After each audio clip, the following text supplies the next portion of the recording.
Hello दोस्तों, कैसे आपसे एक बार फिर से स्वागत है हमारे वीडियो पर। मैं आपका भाई आशु मांगट। आप देख रहे हैं हमारी वीडियो। केदारनाथ त्रासदी के 10 साल, वो खौफनाक रात जब चारों तरफ छा गई थी तबाही। 16 जून 2013 यानी ठीक 10 साल पहले उत्तराखंड में बादल फटने से आई विनाशकारी बाढ़ ने कई शहरों और गांव को तबाह कर दिया।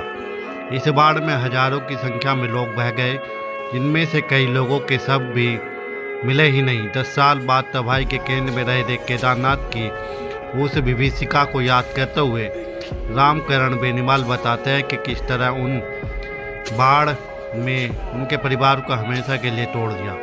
मैं अपनी पत्नी और 5 अन्य लोगों, मेरे 2 भाई, उनकी पत्नियां और एक अन्य व्यक्ति के साथ 9 जून 2013 को राजस्थान के अपने गृह नगर जोधपुर से केदारनाथ के लिए चला था।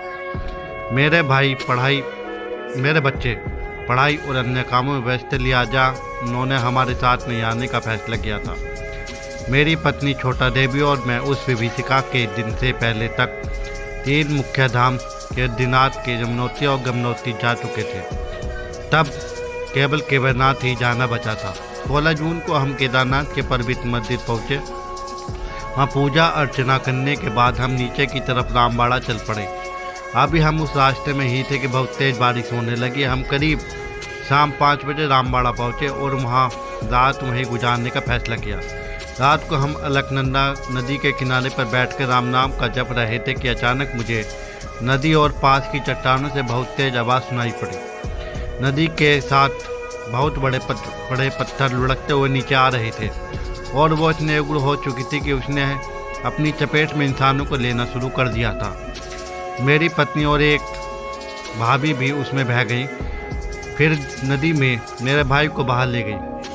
मेरे बाकी रिश्तेदार भी कहीं नहीं दिख रहे थे। मैं दौड़कर एक बड़े पत्थर के पास खड़ा हुआ ताकि उस भूस्खलन की वजह से नदी में ऊपर से आते पत्थर की चपेट में ना आ सकूं। मैंने देखा कि जिन पहाड़ियों पर पेड़ थे वो उतनी आसानी से नहीं दरक रहे थे जितने कि वो पहाड़ जिन पर कुछ नहीं था या केवल पत्थर मौजूद थे। मैं तेज़ी से दौड़कर उन पेड़ों वाली एक पहाड़ी के एक पेड़ पर चढ़कर उस शाखा में लिपट गया। मेरी आंखों के सामने कुछ ही दूरी पर पूरा पहाड़ नदी में समा रहा था। देखकर मेरा दिमाग शून्य पड़ गया।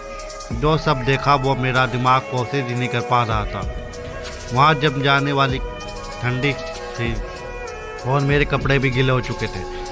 मेरे आसपास कुछ और लोग भी पेड़ों से चिपके हुए थे, लेकिन कोई एक शब्द भी बोलने नहीं जा रहा था। सभी उदास और निराश थे। पेड़ पर चढ़ने के दौरान मेरा कंधा उतर गया था, लेकिन किसी तरह मैंने उसे ठीक किया। आज भी मेरे कंधे में दर्द होता है। वो प्राकृतिक आर्द्रता थी जो भगवान की मर्जी से हुई थी।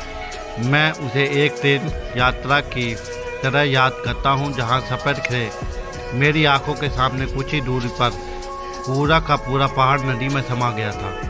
शायद केदारनाथ मेरी पत्नी का वो आखिरी स्टेशन था। अब मैं अपना ध्यान योग और भगवान का नाम लेकर गुजारता हूँ ताकि वो घटना मेरे ध्यान न खींचे। अगर आप मुझे पूछे कि क्या मैं दोबारा केदारनाथ जाऊँगा तो मेरा जवाब स्पष्ट तौर पर हाँ होगा। डर में जीने का कोई मतलब नहीं है। अब मुझे कोई डर भी नहीं है। वास्तव में मैं वहाँ अपने बच्चों को भी ले जाना चाहूँगा। यह रियल स्टोरी हिंदी को शेयर करना, सब्सक्राइब करना और फॉलो करना मत भूलना। Thank you for watching. अगर वीडियो अच्छी लगी हो तो लाइक, कमेंट, सब्सक्राइब करना मत भूलना। मैं आपका भाई आशु मांगट। जय हिंद, जय भारत, वंदे मातरम।